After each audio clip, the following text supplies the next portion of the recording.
Hi everybody, it's me, Gabrielle here, battling bard, Amazon princess, Amazon queen, irritating blonde. And today I got some sad news. Former WWE Intercontinental Champion, the Women's Heavyweight Champion, Chyna, also aka known as Joan Floater, passed away. Now, a lot of people are saying that it was drug-related, a drug overdose. No one's really sure. That's just the theories. Nothing official has come out yet about her demise. She was a big part of the World Wrestling Federation's Attitude Era and a little bit of the Ruthless Aggression Era. She originally came to the World Wrestling Federation as Hunter Hearst Helmsley's bodyguard, and then became one of the members of the multiple incarnations of Generation X, the Shawn Michaels, Hunter S. Helmsley, Rick Rude incarnation, the Shawn Michaels, Hunter S. Helmsley, Chyna, Mike Tyson incarnation, the Shawn Michaels, Hunter S. Helmsley, Chyna, Jim Neidhart incarnation, and the Shawn Michaels, Hunter S. Helmsley, Mike Tyson incarnation. She was also part of the Triple H X-Pac Road Dogg Billy Gunn Jason Sensation combination. Even though she was one of the very few female stars during the Attitude Era, and she did come into her own during she was a part of many incarnations, including the Shawn Michaels, Hunter S. Helmsley, Chyna, Savio Vega incarnation of the Generation X. Forgot to mention that. Even though she was a part of the Generation X for many years, she eventually turned heel, joined the corporation stable, and then eventually the corporate ministry stable after the Ministry of Darkness emerged with it, and Corporate X. And then she eventually broke away from Hunter S. Helmsley, turned face for the second time, and started a feud with Jeff Jarrett, where she won the WWE Intercontinental Championship for the first time. She lost it to Chris Jericho. Then after about a year and a half, she'd win the WWE Championship back for the second time from Val Venus, lose it to Eddie Guerrero, who she was also managed Hunter S. Helmsley. She also was involved in managing Kang and Eddie Guerrero and many other people. After that, she'd go on to win the WWE Women's Heavyweight Championship from Ivory and eventually forfeit it after about May. Then she would have a part away from World Wrestling Federation. Hold on, I got to turn the lights back on. Then she would eventually, both her and WWE would eventually part ways, and that's where things tended to have a downward spiral for her. Stories where she was in big drug abusing, she was in a bunch of abusive relationships. She was involved in making pornographic videotapes that didn't do very well. She tried to get in the Hall of Fame many times, but was rejected. Vince Russo tried to get her in the tried to campaign to get W put her in the Hall of Fame.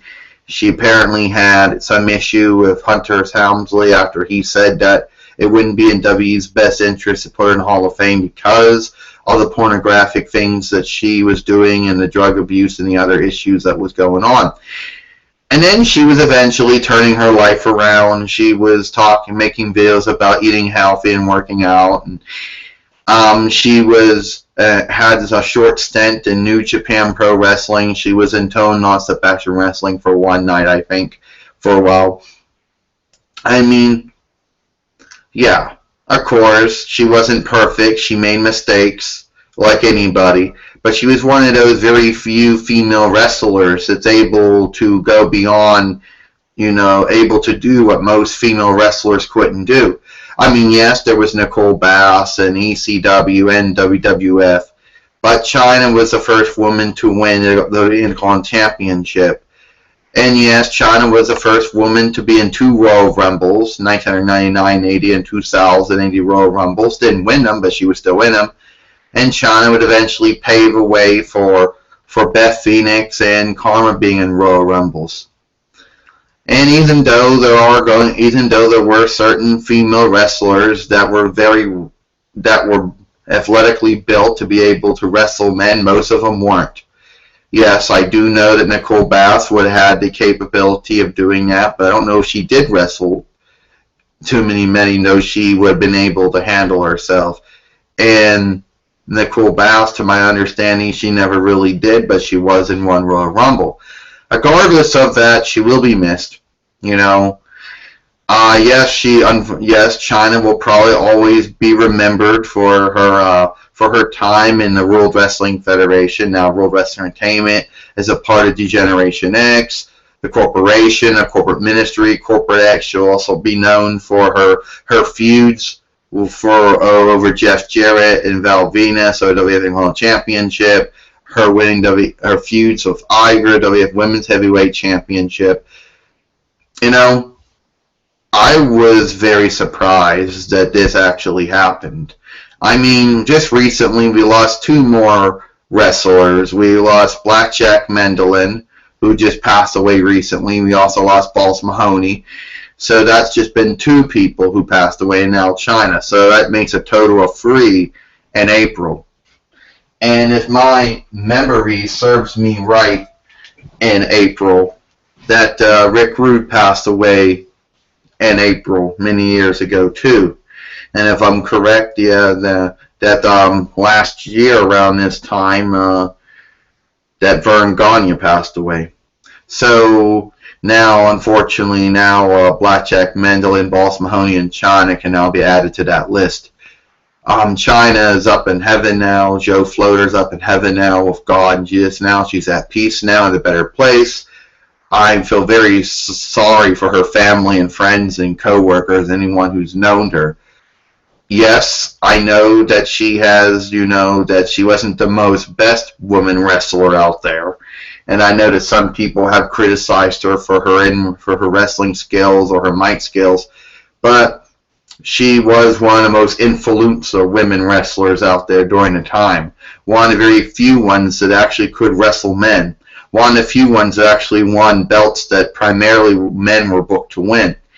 And she was also the only very few female wrestlers to be in a Royal Rumble match, not once but twice. Will she be put in the Hall of Fame? That's questionable. I don't know. I mean, the reason that WWE probably has always never wanted to put her in the Hall of Fame or give her a second stint is because of the fact of the pornographic videotapes that she has made. And that if word ever came out about it, they'd be embarrassed. I don't know. So, Chyna, Knife One of the World, Joe Floater, Chyna Doll, whatever you prefer to remember her as, rest in peace. So I'm going to say I'm Gabrielle Coniston, Battling Bard, Amazon Princess, Amazon Queen, Irritating Blonde, and I'll see you later.